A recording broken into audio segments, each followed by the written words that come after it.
Kita mulai firman. Ada? Oke. Yaitu victory without fighting. Kemarin, the man atau the king who won the victory without fighting. Seorang raja yang menang perang tanpa berperang, saudari. Ya, itu bicara Raja Yosafat. Ya, jadi untuk sekilas, jadi Anda harus lihat ini tema kita ya.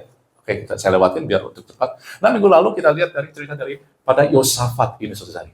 Dari 2 Tawarin 2:20. Ya, bagaimana Tuhan, ini ayat ini orang-orang senang. Tidak usah kamu bertempur dalam pertempuran ini. Tetapi Anda tahu ketika mereka nggak bilang Tuhan jangan bertempur, kemudian Tuhan bilang, besok kamu turun ke lembah. Hadapin, ketemu mereka. Coba, bayangkan kalau udah dibilang suruh nggak bertempur, kita senang. Tiba-tiba Tuhan bilang, turun. Sama aja kan? Tuhan bilang, aku akan memberkati engkau. Tiba-tiba Tuhan suruh belajar, usaha. Nah, tetapi beda mentalitasnya. Ketika mereka turun, mereka tahu Tuhan bersama mereka. Ketika Anda berusaha, ketika Anda belajar, ketika Anda melayani, Anda tahu Anda bersama Tuhan. Tetapi ada step-step point yang Tuhan mau kita dalam jiwa kita. Bukan di dalam hal yang lain. Dalam jiwa kita, di dalam roh Tuhan yang bertempur, di dalam keadaan yang nanti juga realitas kenyataan Tuhan yang akan menentukan hasilnya. Tetapi di dalam jiwa kita, Tuhan suruh 3 hal yang minggu lalu kita pelajari, berdiri teguh pada berita Injil, karena Injil adalah kekuatan Allah, dan firman itu adalah Allah sendiri, kemudian diam di tempatmu, artinya kita. Tempat posisi yang paling nggak bisa diberikan oleh siapapun juga adalah anak Allah. Hanya kekristenan yang memiliki status anak Allah, ya, dan itu punya privilege, saudara, kelebihan-kelebihan. Anda sudah lihat minggu lalu. Kemudian lihat kemenangan dari Tuhan. Ya, Anda bukan berfokus pada diri Anda, tetapi Anda melihat pada Tuhan. Ketika kita fokus sama diri kita, nggak ada sesuatu yang membuat kita jadi tenang.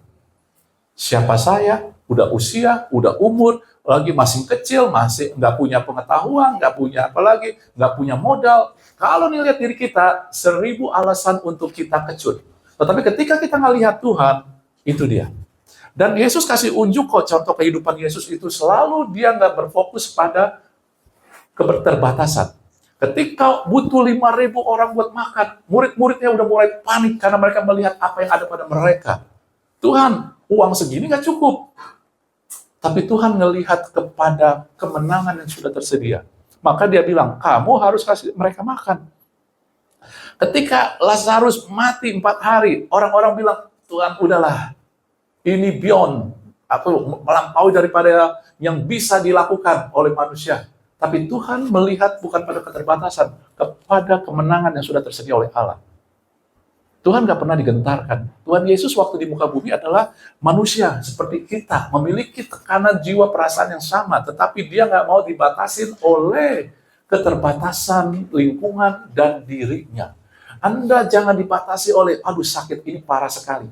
Buat Tuhan bukan tentang kebutuhannya, tetapi supply-nya yang selalu melebihi daripada yang dibutuhkan.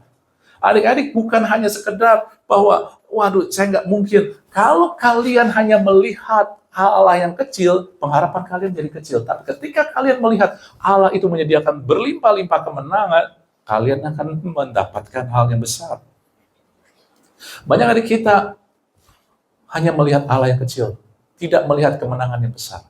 Makanya dikatakan, lihat kemenangan. Ketika pasukan Yosafat, ketika dia turun, kalau dia nggak melihat kemenangan dari Tuhan, terus aja gentar. Mungkin udah nggak berani, separuh hati. Ya, tetapi ketika kita terus ngelihat kemenangan Tuhan yang besar, maka kita akan menjadi, wow, akan terjadi sesuatu yang besar. Ketika Anda ngelihat bangsa kita, lihat aja korupsi udah begitu banyak, ekonomi susah, PHK di mana-mana, kita akan ngelihat mulai kejut. Ya kan? Tapi kalau lihat Tuhan, akan ada revival. Walaupun mungkin bukan ada uang banyak, saudara-saudari. Kita maunya uang, wah, karena kita patokin pakai uang. Kita akan ngelihat ada revival, ada terobosan. Kehidupan aku akan berubah menjadi luar biasa. Saudara, di dalam kesempitan justru kita harus melihat kemenangan Tuhan itu. Tetapi kita nggak akan bisa kalau hanya sekedar jiwa aja kalau kita nggak melatih. Makanya Yosafat juga kasih unjuk kan, ini ulangan nih saudara dari minggu lalu. Ketika mereka turun, ke lembah, Yosafat nggak turun-turun gitu aja. Dia mulai suruh orang perlengkapin, kalian nyanyi, memuji Allah, bersyukur. Bahkan untuk hal-hal yang kecil, kita harus membiasakan diri kita bersyukur. Anda baca renungan, itu tuntunan dari Tuhan.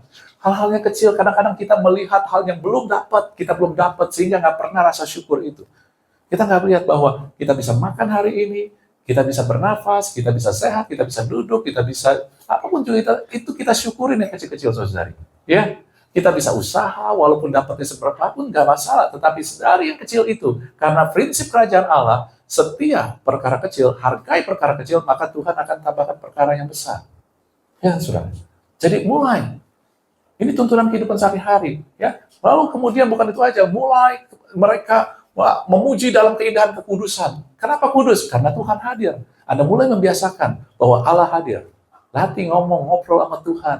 Pujian, penyembahan bukan hanya ngomong mesin doang, tetapi kalian sungguh mempersembahkan buat Allah.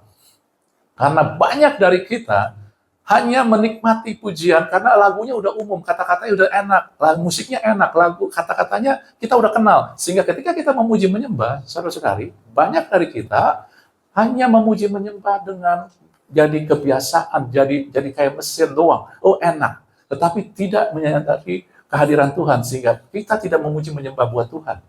Tapi kita memuji menyembah buat kenyamanan kuping kita. Dan itu sering terjadi di gereja-gereja, di diri kita.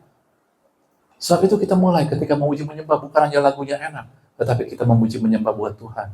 Ketika kita main musik bukan karena kita ahli jago, ya, tetapi karena kita mau memuji menyembah buat Tuhan. Dan kebiasaan untuk memberi buat Tuhan, inilah yang membawa kehadiran Tuhan menjadi nyata di hidup kita. Anda tahu bahwa dia selalu hadir di tengah kita karena sesuai dengan firman-Nya, aku selalu menyertaimu hingga akhir zaman. Ya kan? Sebab itu lakukan. Tanpa kesadaran kehadiran Tuhan, kita akan kecut ketika menghadapi sesuatu. Tantangan, pertempuran. Ya, walaupun Tuhan yang bertempur. Lalu yang ketiga adalah tadi bersyukur karena kesetiaan. Mulai percaya Tuhan setia. Walaupun pergumulan gak gampang, mungkin gak ada pertempuran yang sesuai textbook, saudara-saudari. Ya, jadi kalau Anda main catur, tahu. Kalau main catur sama orang yang pintar, yang hebat, gak mungkin sesuai textbook. Ya, pertempuran juga. Tetapi kesetiaan Tuhan itulah. Ya, pertempuran kita mungkin, perjalanan hidup kita mungkin, harusnya begini Tuhan janjikan. Oh, kayaknya enggak. Masalah makin besar, tenang aja, Tuhan tetap setia. Enggak perlu sekedar textbook, tetapi Tuhan setia. Oke? Ya, sebab itu kita butuh sekali untuk tidak belajar, tidak penuhi pikiran kita dengan hal yang negatif, intimidasi, kekecewaan, amarah, nyalain orang. Ya, Pastor Jimmy udah bilang sama kita, saya dulu, wow, berhenti nyalain orang, gitu. Karena itu yang akan menahan kita. Jangan percaya Tuhan gak hadir. Walaupun gak kelihatan, gak merasakan, walaupun kita lebih merasakan kegelapan, walaupun kita merasakan goncangan, jangan percaya Tuhan gak hadir. Ya. Terus kemudian jangan percaya Tuhan gak pernah, ataupun gak mendengar menjawab doa Anda. Kita baca tuntunan Tuhan dari renungan-renungan, Tuhan selalu jawab. Tapi kadang caranya beda. Bapaknya, itu Yairus bilang, Tuhan datang, tumpangin tangan atas anakku. Langsung Tuhan segera datang. Tapi dia nggak tumpangin tangan. Dia nggak ikut, nggak pakai cara Yairus. Yairus malah tumpangin tangan. Tuhan enggak. Tuhan pegang tangan anak itu, dia bangkitkan. Yairus datang, dan cepet datang. Tuhan datang. Anaknya waktu dia minta datang sedang kritis, belum mati. Yesus datang udah mati. Tuhan waktumu telat. Tapi Tuhan nggak pernah telat. Jadi Tuhan selalu menjawab doa kita dengan caranya dan pada waktunya, saudari. Jadi jangan paksakan dia. Kalau kita paksakan, kita akan kecewa, kita nggak ngerti. Kemarin minggu lalu saya katakan bahwa Yosafat itu Tuhan berperang karena dia mendapat perkataan dari seorang nabi. Dia kan? Ya, seorang nabi dia sampaikan. Saudara, ini bukan cerita Yosafat, Tuhan berperang bagi kamu, itu bicara tentang kita, anak Allah. Perjanjian baru adalah tentang Yesus yang berperang buat kita. Jadi cerita Yosafat adalah cerita kehidupan kita. Amin. Tetapi kabar baiknya adalah keadaan kita jauh lebih baik daripada Yosafat. Hari ini kita akan melihat bagaimana kita jauh lebih baik dari Yosafat, sehingga kemenangan kita jauh lebih nyata jauh lebih besar daripada Yosafat, saudara. Apa yang dilihat dalam kerajaan Yehuda zaman Yosafat dibandingkan seharusnya dengan apa yang kita terima harusnya jauh lebih besar kita. Kenapa? Kita memiliki jauh lebih besar. Kita sudah lihat bahwa Tuhan berperang lewat firman-Nya. Iya kan? Dulu harus nabi yang sampaikan. Sekarang firman itu diberikan kepada kita, sudah ada. Anda tinggal baca. Anda nggak usah tunggu nabi untuk menyampaikan kepada Anda. Tapi Anda baca, di situlah perkataan-perkataan Tuhan ada buat kita. Tuntunan dan pimpinan Tuhan ada buat kita. Yosafat harus nunggu nabi yang diutus Tuhan. Ya. Tapi kita enggak, kita udah punya firman. Lalu apa lagi yang Tuhan mau sampaikan kepada kita, saudari, hari ini? Ya. Nah, saudari, dikatakan begini. Yesus ketika di muka bumi dikatakan, namun benarnya kukatakan ini kepadamu adalah lebih berguna bagi kamu jika aku pergi, sebab jika aku tidak pergi, penghibur itu tidak akan datang kepadamu. Tapi jikalau aku pergi, aku akan mengutus dia kepadamu. Apa yang Yesus masukkan? Maksudkan gini. Siapa? Roh Kudus. Roh Kudus. Yosafat belum punya Roh Kudus tinggal di dalam dia. Zaman Yosafat pun ada. Anda ada. Jadi Roh Kudus sudah ada di dalam kita, saudari. Dan dalam firman Tuhan, ya, dikatakan ini, saudara. Kita baca sama-sama. Kolose 1:26-27. 3, 2, 1. Rahasia yang tersembunyi dari masa ke masa dan dari generasi ke generasi, tetapi yang sekarang telah dinyatakan kepada orang-orang kudusnya, kepada mereka Elohim ingin memberitahukan kekayaan dan kemuliaan rahasia itu di antara bangsa-bangsa bukan Yahudi, yaitu Kristus ada di dalam kamu, yang adalah pengharapan akan kemuliaan. Ini ayat ini kita sering baca, tetapi kita sering tidak menghidupkannya, karena kita nggak menyadari dampaknya. Kekristenan adalah satu-satunya, ya, mengikuti Yesus adalah satu-satunya di mana hanya Kristen, orang percaya, yang Kristus, Allah ada di dalam kita. Kita bukan ngikutin agama. Agama adalah kita ngikutin Tuhan, tetapi Yesus adalah menyatukan diri dengan kita. Tapi kadang kita nggak menghargai. Kita tidak menyadari, kita nggak menghidupin, jadi kita nggak menghargai.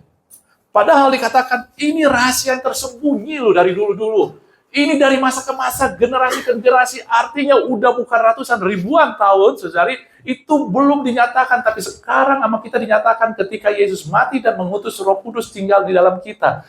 Yang adalah, Roh Kudus adalah Allah sendiri. Kristus ada di dalam kita. Allah, Roh Allah ada di dalam kita, saudari. Dan itu adalah pengharapan akan kemuliaan. Jadi, saudara-saudari, kekayaan dan kemuliaan yang kita terima bukan harta. Dunia bilang harta. Tetapi Allah bilang, Christ in you, Kristus di dalam kita. Ketika kita mendapatkan Kristus dalam kita nggak bersorak-sorai. Anda diam-diam aja. Ketika orang bilang, kamu dapat undian 100 juta. Ya kan? Tetapi ketika kita menyadari Kristus di dalam kamu, amin. Aminnya gitu. Amin. Nah.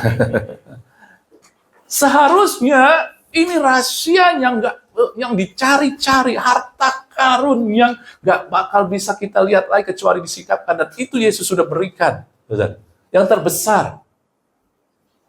Apakah setiap hari kita menyadari Kristus di dalam kita? Kesadaran kita lebih kepada apa yang dikatakan dunia. Lewat sosial, media sosial, TV, apapun juga. Kenapa? Karena buat kita baca firman itu bukan nomor satu. Baca firman kalau ada waktu. Karena itu bukan nomor satu. Jadi kalau ada waktu aja. Baca firman bukan prioritas. Ya, apalagi anak muda. Ya. Nggak gampang. Kesibukan. Sibuk kerja sana sini gitu. Kenapa? Sosial yang menentukan bahwa keberhasilan adalah ketika kita itu punya posisi tinggi, gaji bagus, ya. Tetapi firman Tuhan menentukan kebenaran adalah ini, berdirilah teguh akan berita Injil. Ini berita Injil. Bahwa harta Anda itu kaya luar biasa. Kenapa? Kristus di dalam Anda. Jangan merasa miskin. Anda itu luar biasa. Kenapa? Kristus di dalam Anda. Bukan karena Anda sehat, bukan karena Anda pintar, pendidikan tinggi, tetapi karena Kristus di dalam kita. Hidupin ini, saudara. Kita harus hidup bergaul dengan orang-orang yang punya nafas yang sama, yang menghargai. Ketika kita bergaul dengan orang-orang yang nggak menghargai, kita akan kembali. Manusia itu adalah makhluk yang saling mempengaruhi. Anda bergaul dengan siapa? Yosafat. Kejatuhan Yosafat adalah karena dia bergaul dengan orang yang salah. Dia bergaul dengan siapa? Ahab. Akhirnya, dia kawinin anaknya dengan anaknya Ahab. Anaknya si Yoram adalah raja yang jahat. Yosafat kejatuhannya bukannya mulai dari waktu pemerintahan dia mungkin enggak, tetapi keturunannya.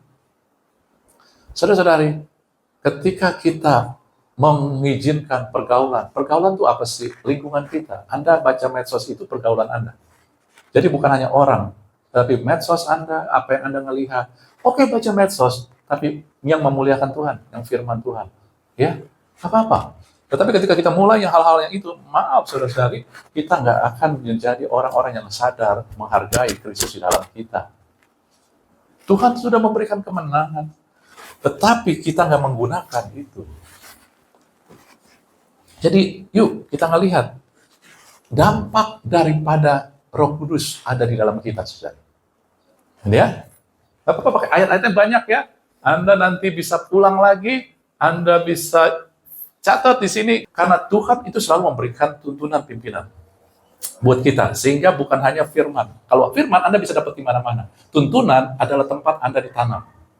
Saya sudah katakan, serangkan prinsip ditanam itu, saudara-saudari. Ya, oke, kita mulai, kita lihat apa yang terjadi ketika Tuhan memberikan kita Roh Kudus, Christ in us, Kristus ada di dalam kita. Sekarang, kemarin Tuhan berperang lewat firman-Nya. Demikian terjadi di Yosafat. Walaupun yang sampaikan Nabi, kita sekarang udah ada sesuatu yang pasti. Itu aja udah hebat. Tetapi sekarang Tuhan berikan Roh Kudus. Sekarang Tuhan berperang, kita juga memiliki Roh Kudus yang berperang. Artinya begini, Tuhan berperang lewat Roh Kudus di dalam kita. Bukan hanya firman, tetapi Roh Kudus. Kenapa? Buktinya bagaimana caranya? Nanti kita ngelihat apa yang dilakukan Roh Kudus. Ya. Nah, pertama, Yesus sendiri ngomong, tetapi apabila ia datang, yaitu Roh kebenaran. Firman Allah adalah kebenaran. Jadi, dia akan bersandarkan pada firman. Ia akan memimpin kamu ke dalam seluruh kebenaran. Sebab ia tidak akan berkata-kata dari sendiri-sendiri, tapi segala sesuatu yang didengarnya, itulah yang akan dikatakannya, dan ia akan memberitakan kepadamu hal-hal yang akan datang. Saudara-saudari, mungkin Anda sudah tahu, tapi lihat, ada hal-hal yang Tuhan mau sampaikan lebih lagi. Amin ya? Konsentrasi ya. Yuk. Nah, pertama, Tuhan bilang, Roh Kudus ini akan memimpin kamu ke dalam seluruh kebenaran, saudari. Dia akan memimpin kita pada seluruh kebenaran. Tapi firman Tuhan harus menjelaskan. Jadi firman akan menjelaskan firman. Jadi kita nggak kemana-mana, ya, bukan pendapat manusia. Firman Tuhan dalam Yohanes 8, 31-32 katakan, jikalau kamu tetap dalam firman-Mu, kamu benar-benar adalah murid-Ku dan mengetahui kebenaran. Dan kebenaran itu akan memerdekakan kamu. Firman Tuhan Yesus sendiri, kalau kamu dalam firman-Ku, Anda sudah belum dalam firman-Nya? Sudah. Karena firman itu adalah Allah. Dan Roh Allah ada di dalam kita. Firman itu ada di dalam kita.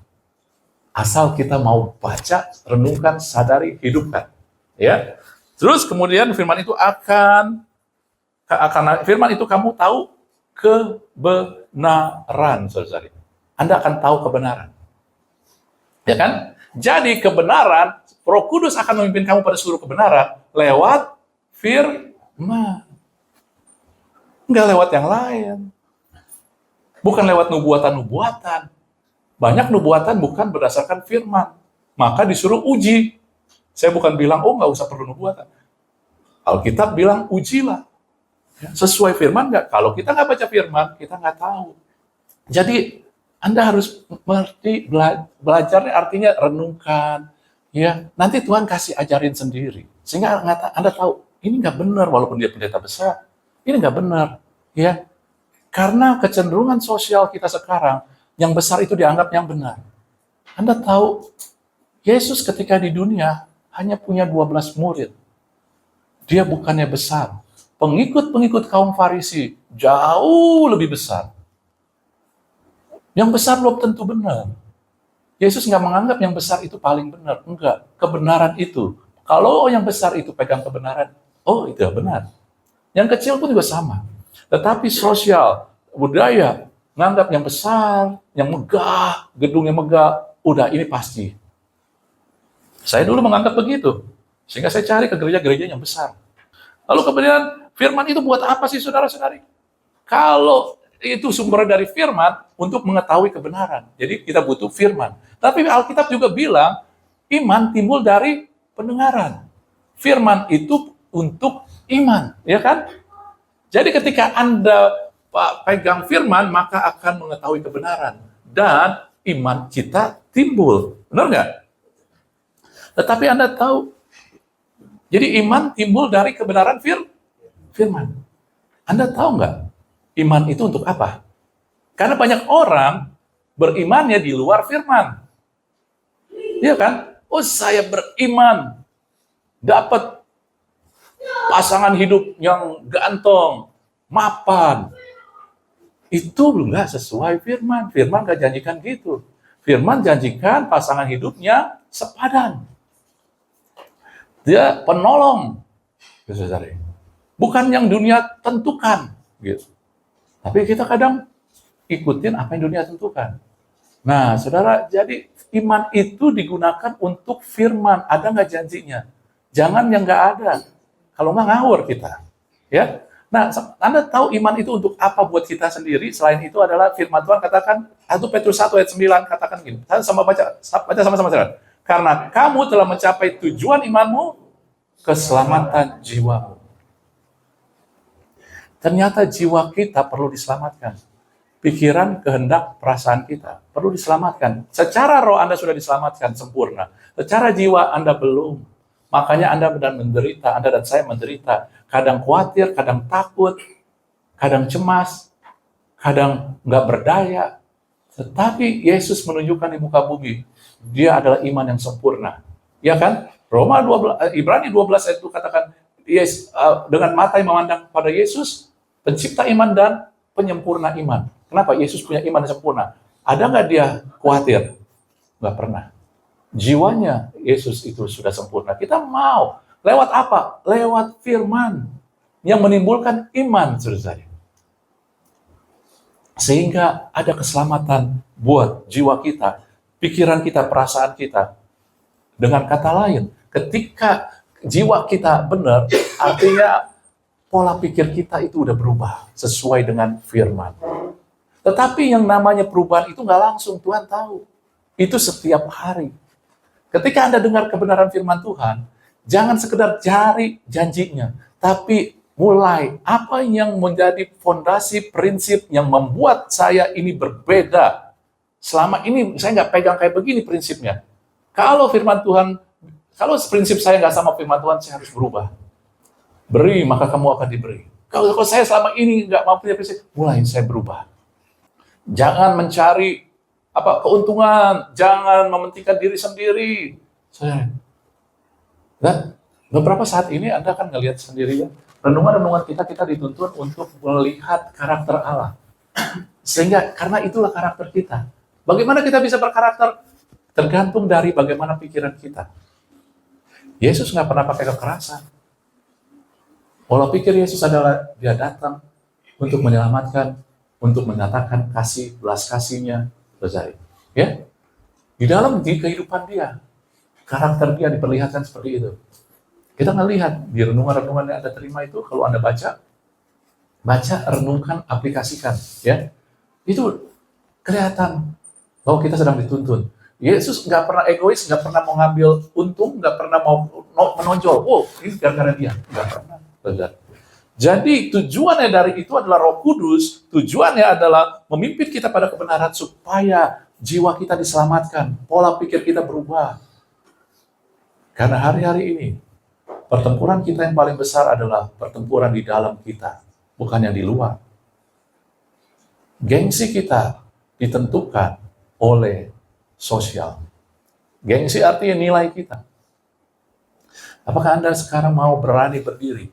Anda bangga karena Kristus di dalam Anda, bukan karena baju yang Anda pakai, kendaraan yang Anda bawa, make up yang Anda pakai, tas yang Anda brand tas yang Anda pakai, pendidikan Anda, usia Anda, kesehatan Anda. Anda berani nggak mau sekarang mulai berubah? Anak muda nggak gampang. Saya katakan anak muda dengan medsos semua penampilannya, ya, mau kelihatannya. Oh, makan di restoran, foto dulu. Ya kan? Kelihatan hebat gitu. Oh, apalagi kalau tempat-tempatnya yang itu, foto, nggak salah.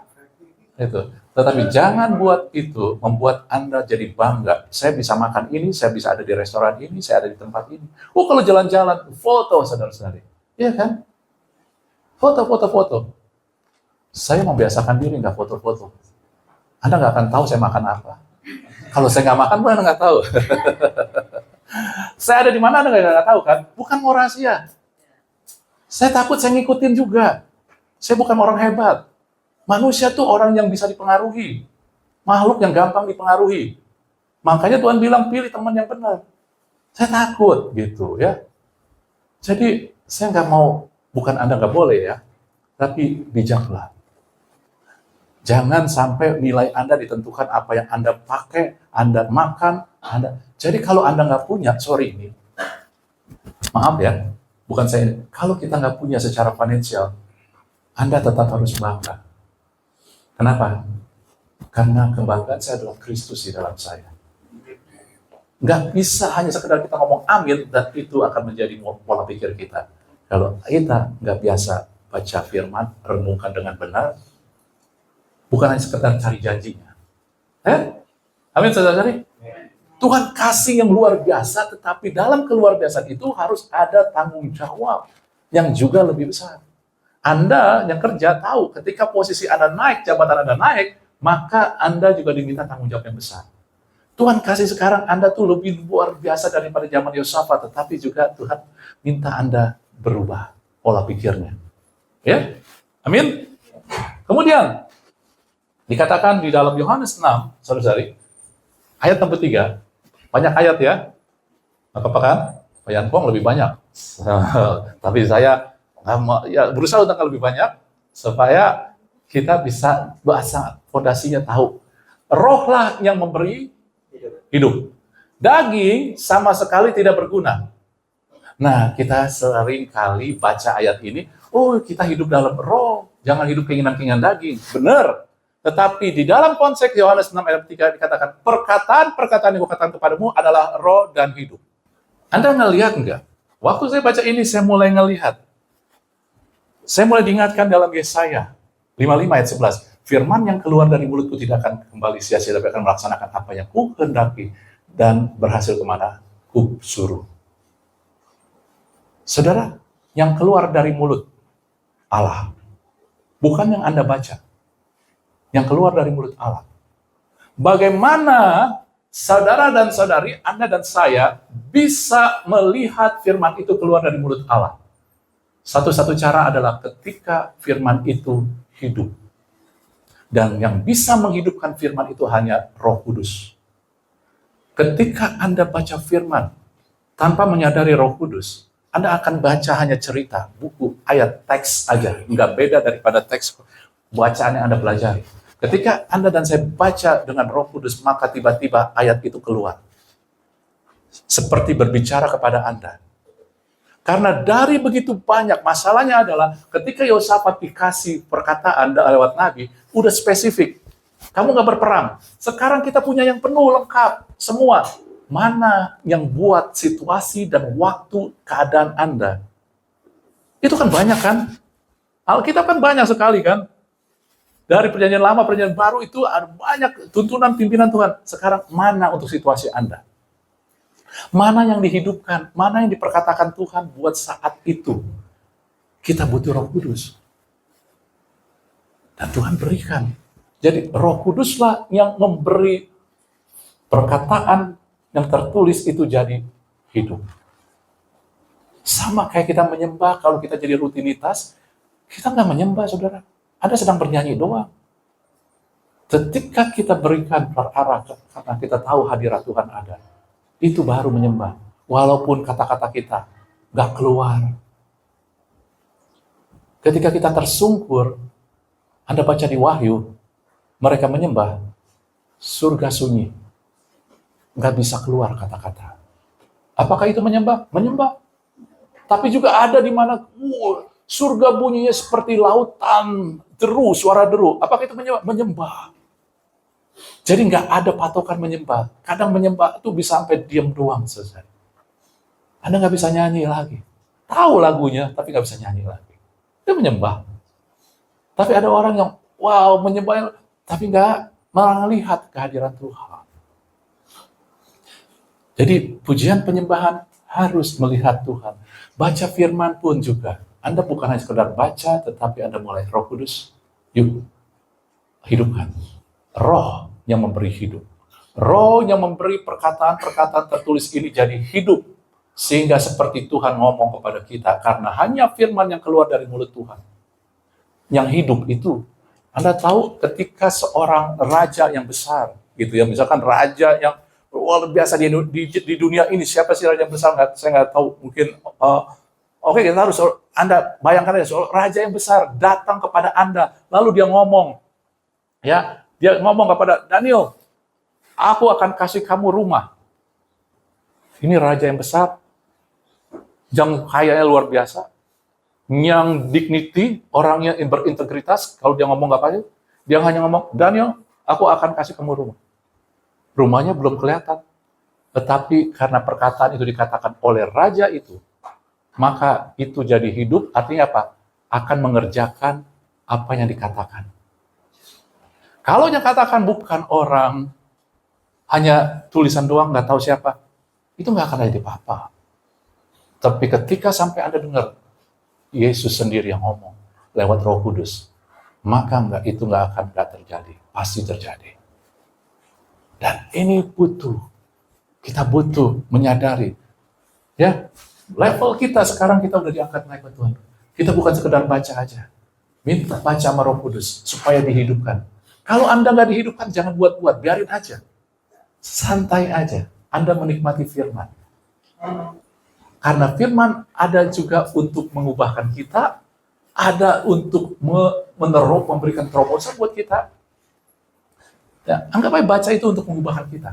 Kalau Roh Kudus nggak hidupkan, artinya bukan nggak hidup, tetapi kita nggak lihat bahwa perkataannya itu, tapi artinya kita harus cerna untuk mengubah kita, pola pikir ini. Tapi kalau Tuhan bilang, bukakan ayat, Roh Kudus ngomong, apa yang kubuka nggak ada yang bisa tutup. Anda maju. Karena nggak akan jadi yang beda daripada itu. Tapi kalau Anda dengar itu, ya. Tapi kalau yang lain nggak, Anda mulai aja tenang. Percaya aja, itu mengubahkan kita, saudara. Ya, oke. Jadi, nah ini telat, ya. Roh yang memberikan hidup dan perkataan-perkataan, Roh Kuduslah yang memberikan perkataan hidup, sehingga dia akan berhasil atas apa yang Tuhan firmankan. Jadi, ya, Roh Kudus akan memimpin pada kebenaran yang memerdekakan. Pertama, mengubah pola pikir. Yang kedua, menghidupkan firman. Dengan kata lain yang kita sering kenal, jadi rema. Bukannya logos doang, tapi rema. Kalau rema, itu spesifik, itu pasti terjadi. Ya, untuk situasi Anda, spesifik waktu yang Tuhan mau itu. Ya. Amin ya? Kemudian, yang kedua, saudara-saudari, ia tidak akan berkata-kata dari dirinya sendiri, tapi segala sesuatu yang didengarnya, itulah yang akan dikatakannya. Saya hanya mau katakan di sini, ketika Roh Kudus ada pada kita akan punya keinginan untuk mendengar apa yang dikatakan. Bukannya ingin didengar doang. Ya, karena seringkali orang-orang percaya hanya mau didengar. Tapi Roh Kudus Tuhan beri supaya kamu mau dengar apa yang kukatakan. Karena Tuhan tahu bukan hanya orang Israel yang keras kepala, tapi kita juga keras kepala. Maunya didengar. Kita nggak pernah berempati, bersimpati, kita nggak pernah dengar isi hati Tuhan, baca firman, hanya Tuhan engkau berjanji, tidak ada senjata yang bisa mencelakakan saya. Dia tuntut Tuhan, tapi dia nggak pernah dengar isi hati Tuhan apa. Banyak kita yang selalu klaim firman, bahkan ditulis di tempel di mana-mana. Tetapi apakah kita sering tempel ketika ada hati Tuhan? Aku tidak menginginkan orang berdosa itu binasa, tetapi diselamatkan. Isi hati Tuhan. Anda dengar enggak? Tempel enggak? Sehingga Anda mau orang-orang bertobat. Itu. Isi hati Tuhan tuh. Ya, isi hati Tuhan. Dia peduli pada anak-anak kecil, anak-anak yatim. Tempel enggak? Orang-orang kecil, dia peduli. Tempel enggak? Kadang enggak kan? Karena kita lebih suka didengar. Nggak mau didengar, tapi hal Roh Kudus ada. Nah, ketika kita membiasakan diri mendengar isi hati Tuhan, maka kepekaan kita akan Roh Kudus semakin meningkat. Kita akan mudah mendengar suara Tuhan. Karena Tuhan tuh selalu bicara. Masalahnya kita nggak sama channel, nggak peka jadinya. Jadi Anda kalau datang kemari kan enak kan? Kita bukannya sesuatu yang kita dituntun untuk berubah. Bukan hanya sekedar dijanjikan. Memang janji Tuhan ada, pasti. Karena sebagian besar firman Tuhan itu janjinya. Tetapi kan Anda ketika hanya janji doang, Anda nggak cari pribadinya. Sedangkan Roh Kudus ketika dia katakan, aku akan tidak berkata-kata diri sendiri, dia sedang membawa kita kepada Tuhan. Apalagi ketika dikatakan, didengar, dikatakan, itu kan kasih unjuk suatu keintiman. Jadi Roh Kudus akan membuat Anda intim. Supaya Anda tahu, kalau Anda intim, Anda punya pacar, ya, istri Anda mungkin pacar juga, Anda punya teman dekat. Apakah hanya, kamu janjikan dulu, mau belikan aku ini, mau belikan aku itu. Hanya begitu, atau Anda juga mulai mau tahu isi hatinya. Kekhawatirannya apa? Traumanya apa? Kayak gitu kan. Kalau orang-orang dekat Anda mau tahu. Kalau Anda hanya nuntut dia, kamu harus ini, harus itu. Anda nggak bisa menciptakan hubungan yang intim. Anda sedang ngerusak. Saya ngomong, anak-anak percaya, anak-anak Tuhan, jangan pernah egois dalam hubungan. Ya, di dalam hubungan selalu pasangan kita prioritas. Di dalam hubungan, orang-orang di sekitar kita prioritas. Usahakan jadi itu. Saya tahu nggak sempurna, ya, tapi usahakan mentalitasnya jadi prioritas. Amin. Anda jangan diam terpesona sama saya atau diam ampun dah gitu. Aku belum kayak begitu ya. Nggak apa-apa sih kalau belum kayak gitu ya. Tetapi kan kebenaran ini memerdekakan kita karena kebenaran untuk keselamatan jiwa kita ini diberesin ya. Jadi ayo maju ya. Kemudian saudara-saudari yang hal yang lain lagi adalah ia akan memberitakan kepadamu hal-hal yang akan datang. Saudara, hal-hal yang akan datang itu nubuat, gitu ya. Hal-hal yang tidak kita sadari, yang tidak hanya adik kodrati. Jadi kemarin kita belajar, waktu Kersel, yang datang lu lagi. Kemarin Kersel kita belajar karunia-karunia roh, gitu ya. Kita belajar karunia roh. Saudara, ada macam-macam karunia roh Allah, tetapi semua dikerjakan oleh roh yang satu, roh Allah. Jadi Roh Kudus, siapa roh Allah yang mengerjakan karunia roh? Roh Kudus. Pertanyaannya, kalau Anda ada Roh Kudus, Anda punya karunia roh Allah nggak? Ada nggak? Ada. Roh Kudus nggak diam-diam Anda tuh diam-diam doang. Dia tahu kita nggak berdaya. Karunia adalah karya Roh Kudus, kuasa Roh Kudus yang bekerja melalui Anda.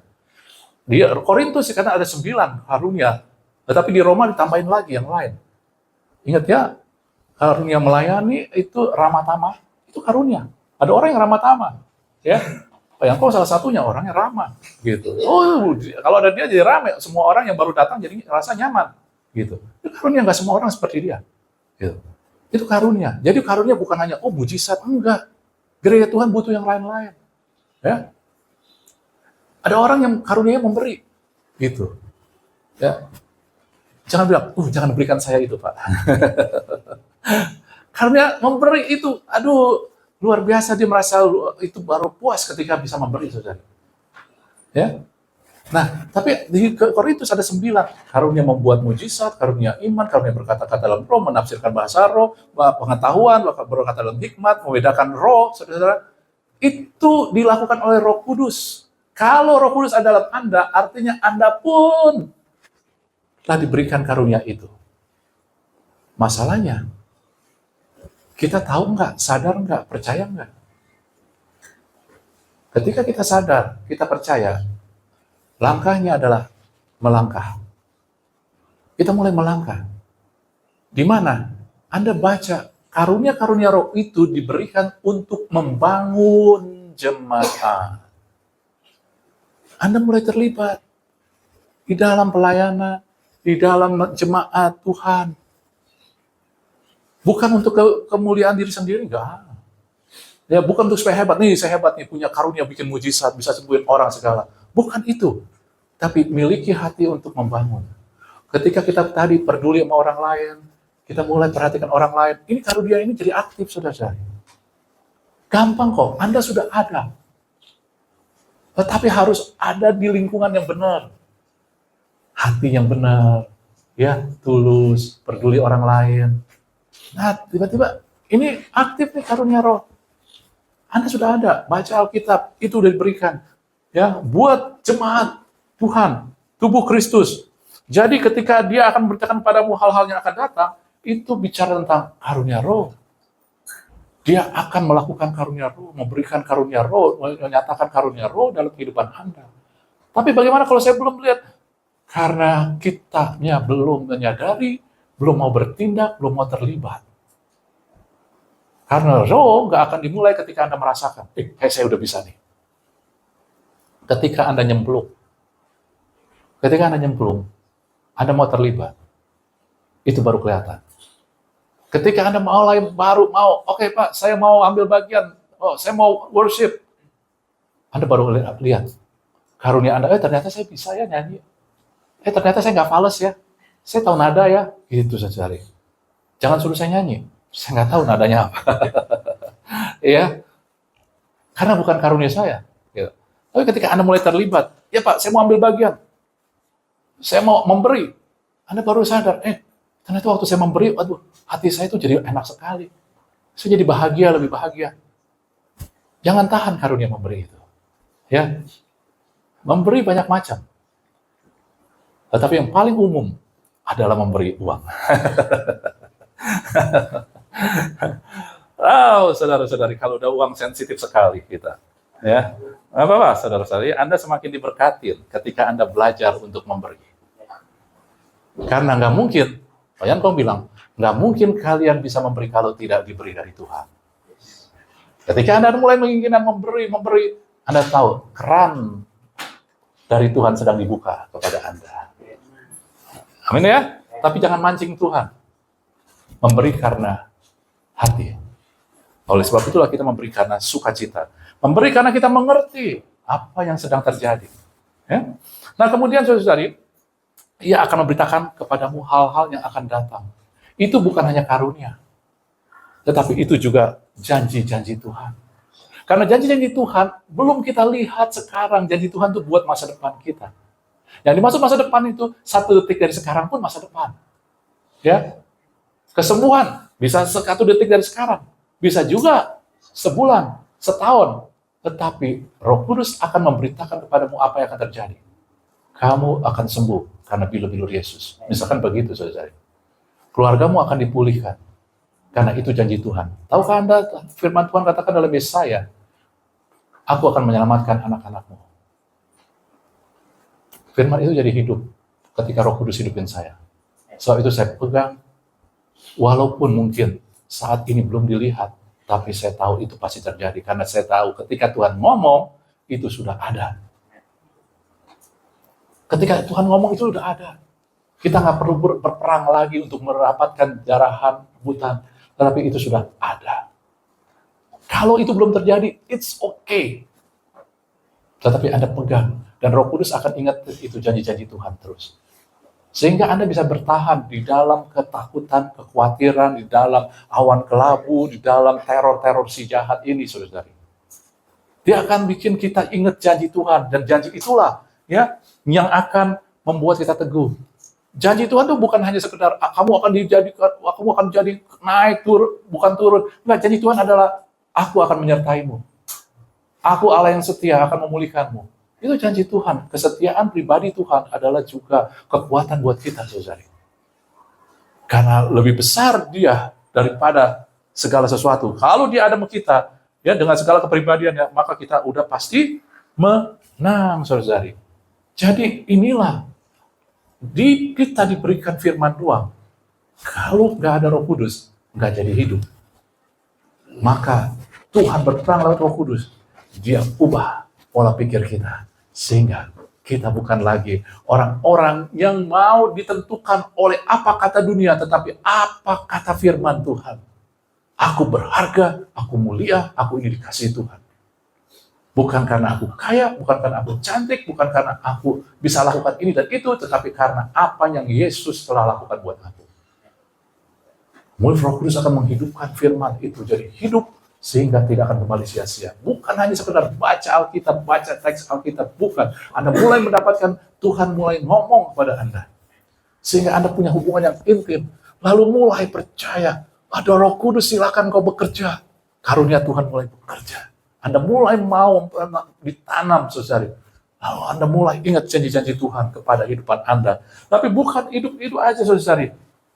Ya, Roh Kudus juga dalam firman Tuhan memberikan kita buah roh.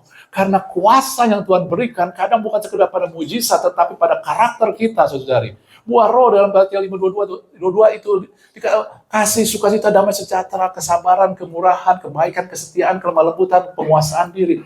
Ini, saudara, adalah kuasa. Ini dikerjakan oleh Roh Kudus, namanya buah roh. Kita harus bekerja sama sama Roh Kudus, bukan hanya karunia yang adalah kuasa, kan, mujizat, terus kesembuhan, tetapi juga karakter Anda adalah kuasa. Apakah Anda baca di situ mudah marah, mudah nggak setia, nggak bergembira? Waktu nyanyi doang, sukacita dari Tuhan itulah kekuatanku. Ya, tapi kita nggak hidup dengan itu. Kita nyanyi dengan itu, tapi tidak hidup dengan hal tersebut. Ya, Anda baca ini, kalau Anda murah, Anda penuh kebaikan dan kesetiaan, Anda lemah lembut, Anda bisa menguasai diri, itu kuasa. Orang akan suka sama Anda di sekeliling sekitar Anda. Orang akan topang tunjang Anda, orang akan doain Anda, orang suka kalau Anda berhasil. Orang akan suka kalau Anda tuh diberkatin. Karena tahu nggak, banyak orang ya di sekeliling kita nggak suka sama orang Kristen. Kenapa? Wah, mereka sih mereka iri, jahat. Kita nggak lihat mereka. Kita nggak pernah mau lihat diri kita. Karena buah-buah roh sama kita nggak ada. Kita nggak mengizinkan Roh Kudus tertanam firman Tuhan sehingga akhirnya berakar. Kita dialirkan sehingga akhirnya bisa berbuah. Saudara. Ketika kita nempel sama Tuhan, kita pasti berbuah. Asal jangan ada hambatan, saudara. Amin. Jadi Anda sudah lihat itu semua. Tapi sebagian orang juga katakan begini, ini hanya untuk pengetahuannya. Pak, Roh Kudus kan juga untuk menyadarkan kita akan dosa. Iya benar, ada firman-Nya. Yesus katakan, tadi kan ayat 13, Yohanes 16 ayat 8-11 tadi. Kemudian ayat 13 baru Tuhan tadi ngomong yang kita pakai. Apabila dia datang, dia akan menginsafkan dunia mengenai dosa. Kata dunia di sini adalah orang-orang yang tidak datang bukan anak-anak surga, anak-anak Allah. Ini bukan orang percaya, maka akan diingatkan karena dosa, kebenaran, penghakiman. Dosanya dosa apa? Tidak percaya kepada Yesus sebagai Tuhan Juru Selamat, sebagai anak Allah. Itu yang disadarkan Roh Kudus. Ketika disadarkan mereka mau bertobat, jadi orang percaya. Maka Roh Kudus bisa bekerja, ubah pola pikir, ya firman jadi rema. Kalau enggak, orang sekarang dia tahu firman tapi bukan jadi rema, dia diolok-olok, ya kan? Karena mereka nggak tahu kebenaran itu, ya mengenai kebenaran. Roh Kudus akan menjadi kebenaran apa? Aku pergi pada Bapakku. Makanya Anda ngelihat orang-orang, oh Yesus itu Bapak punya anak ya. Mereka nggak tahu. Yesus pergi kepada Bapa, kamu tidak melihat lagi, atau bicara tentang roh. Mereka tidak menyadari realitas roh. Roh Kudus ingetin tentang realitas roh itu. Terus akan penghakiman apa? Penguasa dunia dihukum, bukan Anda dihukum. Penguasa dunia sudah dihukum. Waktu Yesus mati, 2000 tahun lalu di atas kayu salib, iblis sudah dikalahkan. Nah, ini yang buat orang belum percaya. Anda sudah percaya, Anda sudah mengenal Yesus dan percaya kepadanya. Jadi bukan buat Anda adalah yang tadi, yang ini tuh, ya, saudari. Ya. Jadi Anda melihat betapa posisi kita itu luar biasa di dalam Tuhan. Sebelumnya kita lihat Tuhan berperang lewat firman-Nya. Anda dapat kabar baik, Anda pada posisi anak Allah, Anda lihat kemenangan Yesus. By the way, Anda masih bertahan? Masih konsentrasi ya? Jangan 1-2 orang aja, semua juga. Jangan pikiran kemana-mana. Ya. Karena saya percaya, ini sesuatu dari Tuhan akan memberkati Anda. Ya. Jadi, bertahan. Pikiran kita juga harus dilatih. Nih, Pak Bagus kalau khotbah lama, dah gue capek dah gitu. Anda harus mulai disiplinkan pikiran kita. Ketika di khotbah, udah Pak, ini jam 12 nih, ini perut udah lapar. Disiplinkan pikiran kita. Bagaimana kita sekarang disiplinkan pikiran kita? Oh, kita khotbah sampai jam 1. Udah lapar, diam pikiran kita. Ya, waktu vertical limit, Anda tahu vertical limit itu kita dibilang kita master of our body. Jadi kita master dari tubuh kita. Kita juga master of our emotion. Kita master dari emosi kita. Jadi kuasai emosi, kuasai tubuh kita. Lapar bisa dikendalikan, ya. Sehingga nanti kita udah biasa. Kalau tubuh kita jadi nggak benar, kita kendalikan. Nggak ada nggak apa lagi, upset stomach, nggak lagi. Kita bisa kendalikan, saudara. Ya, Anda mulai belajar mengendalikan. Makanya kenapa kita puasa? Kita mengendalikan tubuh, mengendalikan emosi juga. Jangan puasa mikirin, ntar makan apa ya kalau buka ya. Sehingga pas buka puasa, Anda makanannya itu gawat sekali, saudara. Bukan tambah sehat, maka tambah kacau. Iya kan? Ya enggak. Ketika kita buka puasa, kita makan normal, biasa, kita kendalikan. Karena yang kita mau lakukan adalah kita tundukkan pikiran kita. Kamu bukan menikmati makanan. Kamu menikmati Tuhan. Sehingga makanan, manusia bukan hidup dari roti aja, tapi dari semua perkataan yang keluar dari mulut Allah. Bukan firman, perkataan yang keluar dari mulut Allah, dari rema. Ya. Waktu puasa, Anda mulai dekat sama Roh Kudus, baca firman. Jangan hanya sekedar nggak makan. Nanti kebanggaan Anda adalah, saya nggak makan loh, saya bisa puasa nggak makan loh. Bukan kebanggaan kita buat itu. Kebanggaan kita adalah emosi kita, mind kita, body kita kontrol. Bukan tentang makan, nggak makannya itu. Ya. Amin, saudara. Jadi Anda ngelihat di sini, Anda sudah dilatih, diberikan. Jadi beruntungkah kita? Sangat beruntung. Masalahnya, kita udah dikasih, kita nggak tahu dan kita nggak pernah pakai. Itu masalahnya. Di bagian sini, saudara, Anda harus berjalan bekerja sama. Perubahan pola pikir, menghidupkan firman, keintiman, karunia roh, janji Tuhan, buah-buah roh, itu perlu berjalan atau bekerja sama. Kalau di bagian sini, Anda hanya perlu menyadari, berdiri teguh, bahwa Anda, Injil itu benar. Posisi saya anak Allah. Saya hanya berdiri teguh, menyadari kebenangan Tuhan. Tapi di sini kerjasama. Karena Tuhan, kenapa Pak? Saya jadi repot dong. Kalau si itu kan enggak ya, Yosafat ya. Lebih enak Yosafat dong. Kalau lebih enak Yosafat, Anda balik aja ke masa Yosafat. Yosafat mengalami kemenangan. Tetapi Tuhan mau menjadikan Anda pemenang. Mana yang Anda mau? Pemenang. Makanya Yosafat bisa jatuh lagi. Akhirnya dia jatuh kan. Maksudnya dia jadi. Tapi kalau pemenang, apapun yang menghampiri Anda pasti menang. Dan Tuhan mau jadikan Anda itu. Amin.